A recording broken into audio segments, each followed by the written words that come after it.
the criteria for judging. And to present it to us, we have with us a respected, dedicated, and outstanding school leader. Let's give a warm and enthusiastic round of applause to Ma'am Flor V. Toribio, Principal of Bungad Elementary School. Magandang umaga po sa lahat. Good morning! To our Principal, Dr. Janice Palaran, to our PSDS May Seminar, kaya wala na dito, Dr. Agaw, to our Barangay Captain, Kapitana Joy, to our guests, and to my fellow judges, their parents, teachers, and syempre sa bidang-bida sa araw na ito, are their learners. Good morning! Ay, kulang sa energy. Magandang umaga!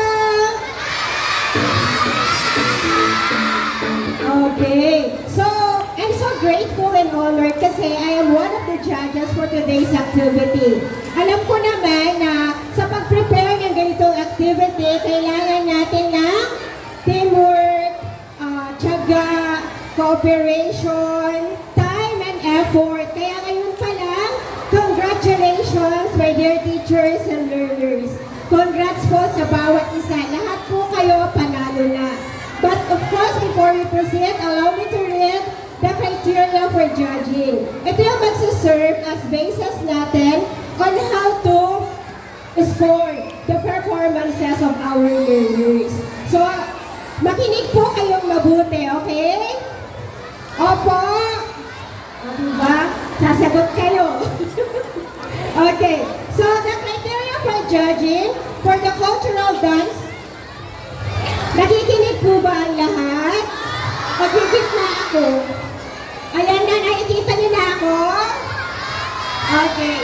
So, the criteria for judging for the cultural dance, one is performance and execution, and that is 35%. Okay, another one, synchronization and teamwork, 20%. Originality and creativity, 10%. Costume and props are the cost-effective, 15%. And overall impact is 15% for a total of, anong total nun? 100%. And for the calisthenics criteria, we have execution and precision, that is 35%. Synchronization is 20%. Originality and creativity, 15%. Costume and props, 15%. Energy and overall presentation is 15% for a total of 100%. So again, those are the criteria for judging. Good luck po sa ating lahat, and I do hope na lahat ay mag-enjoy sa performance ng ating mga learners. With that, good morning and God bless everyone. Thank you so much po, Ma'am Toribio. And now, the moment we've been all waiting for. Are you ready, Tabana Pubis?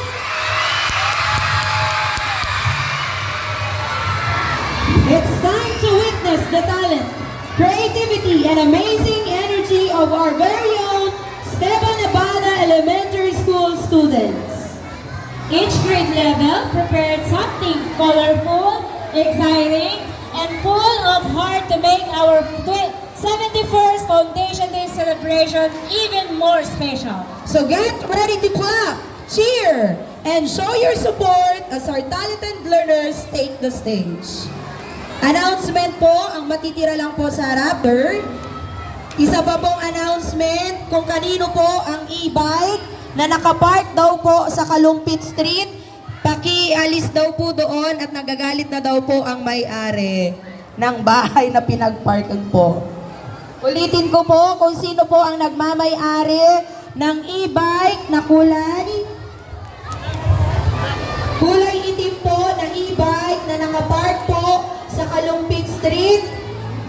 Pakitanggal po doon, nagagalit na daw po ang may-ari ng bahay. Maraming salamat po.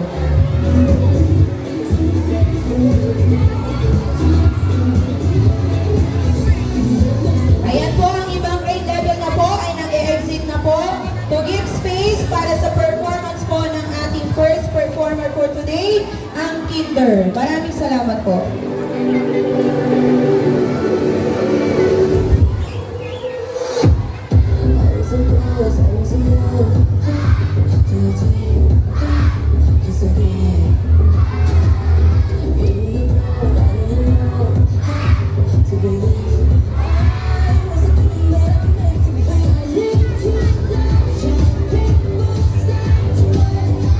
Dalawang beses po ang performance ng ating mga dancers.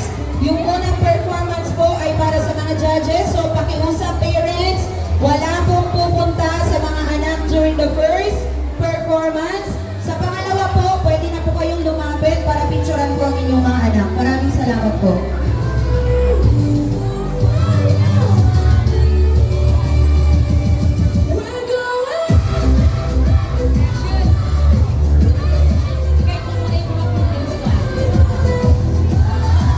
Again po, sana po parents, wala pong nakatambay po sa likod, lalo na po sa harap ng gulayan dahil dyan po ang formation ng mga bata. Maraming salamat po. Okay.